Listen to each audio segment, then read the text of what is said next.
આજ આપણે જવાના હતા સુરતથી જુનાગઢ, તો આપણે જલ્દી થઈ ગયા હતા મસ્ત ફ્રેશ અને બેગ પેક કરી લીધું હતું અને પહોંચી ગયા હતા જલ્દીથી સુરત સ્ટેશન ઉપર. હવે સ્ટેશન ઉપર આપણે એક તાજ ખાલી આવી ગયો હતો, બાકી બધા હજી રસ્તામાં હતા, તો અમે જોઈ રહ્યા હતા વેઇટિંગ એરિયામાંની વાટ. હવે બધા જ આવતા અમે પહોંચી ગયા હતા સ્ટેશન પર અને જલ્દીથી રાહ જોઈ રહ્યા હતા ટ્રેનની કે ક્યારે ટ્રેન આવે અને અમે જલ્દી બેસી જઈએ અને નીકળી જઈએ. હવે આવી ગઈ હતી ટ્રેન અને મસ્ત આપણે અંદર ચડીને બેસી ગયા હતા. બધા પોતપોતાની સીટ પકડી લીધી હતી. હવે એટલી જ વારમાં આવી ગયા તો વડાપાવ વાળો, તો વડાપાવ ટેસ્ટ કરવાનું હતું આપણે, પણ વડાપાવ જેવું એ લાગતું નહોતું, કંઈક અલગ જ સ્વાદ હતો. હવે આ કાકાને જોવો, આ કાકા ઉંમરમાં મસ્ત ઊભા ગેમ રમી રહ્યા છે. આ બેન જોઈ રહ્યા હતા રીલ્સ અને આ ભાઈ તે જોવે છે રીલ્સ. તો આપણે આપણું ચાર્જિંગ બગાડવાનું થતું નથી, આપણે એના ફોનમાં જ રીલ્સ જોઈ નાખશું.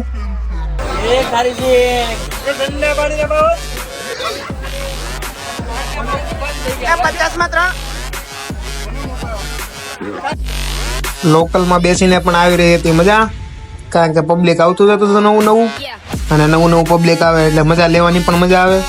તો બધાની લીધા તેમાં મજા. આ જ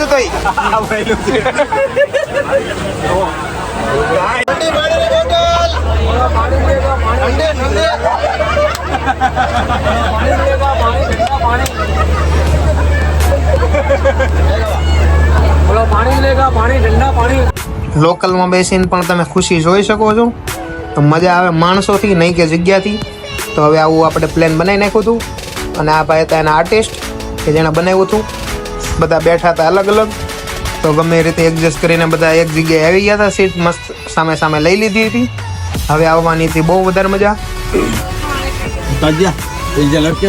બે લે 20 રૂપિયા નોટ મૂકતે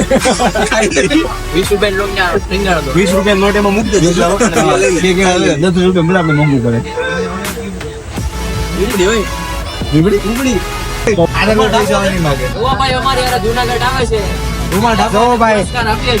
પુરસ્કાર આપી દીધો છે. હવે ધીમે પુરસ્કાર ઓપન કરવામાં આવશે ભાઈ.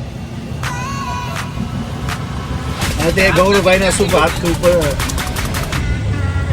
ગૌરવભાઈ ને ઓપન કરતા નથી આવડતું, થોડુંક શીખવાડું જોઈએ. હા ભાઈ ભાઈ સુપનો સૂરજ ઉગ્યો રે મારા નાતે ગવાભાઈ જ્યોતિ રહીએ આમ રાતે. વાહ હજી ફીલ કરવાનું.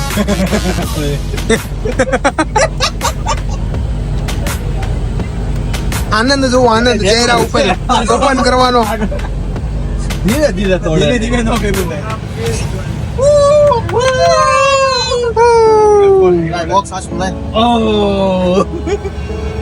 થોડુંક ગવાભાઈ વાહ ગવાભાઈ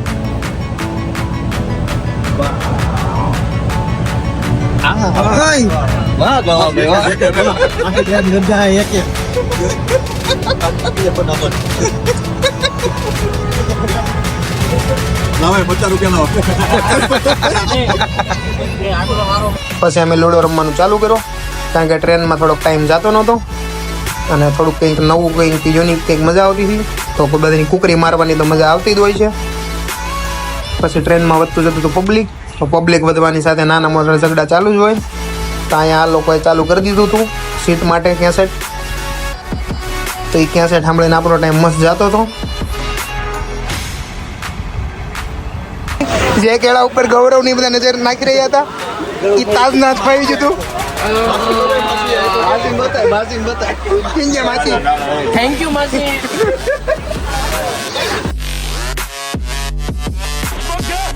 નથી ખાવું માર તારું, તારે જેવો લુકો થઈ જાય. તો હવે ગૌરવભાઈ અને કિશન બંનેની કેસેટ પડી ગઈ હતી, તો એ બંને સૂઈ ગયા હતા. બાકી અમે બધા હજી કોઈને ઊંઘ આવતી નહોતી, તો અમે બધા ઘુમાડી રહ્યા હતા ફોન.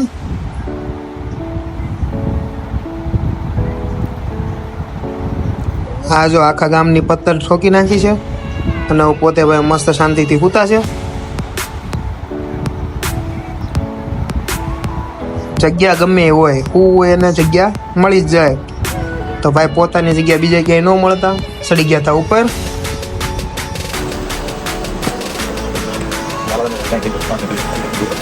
પહોંચી ગયા હતા જેતલસર, જ્યાં હળવો હળવો વરસાદ ચાલુ થઈ ગયો હતો.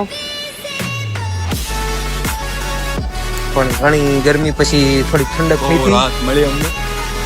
આવી જ રાહત મળતી રહે જિંદગીમાં તમને. બસ આપણે જનરલ ડબ્બામાં જ તે બધાની મસ્તી કરતા કરતા પહોંચી ગયા હતા જુનાગઢ સ્ટેશન ઉપર, જ્યાં ટ્રેન ઓલરેડી 1 કલાક લેટ હતી. તો હવે ફાઇનલી આપણે પહોંચી ગયા હતા સ્ટેશન ઉપર. એવું કેવું છે કે અડધી કલાકમાં જુનાગઢ આવી ગયા છે. જુનાગઢ એક એના લખણ છે નહીં અહીં આવવાના, પણ હવે ઠીક, હવે માતાજીની દયાથી આવી ગયા છે. આ શું? જુનાગઢ સ્ટેશન તો પહોંચી ગયા. હવે અહીંથી નીકળવાના છીએ ડાયરેક્ટ હોટેલ જવા માટે, જ્યાં મસ્ત સ્ટે કરીને ફ્રેશ થઈને નીકળી જઈશું ગિરનાર ચડવા માટે.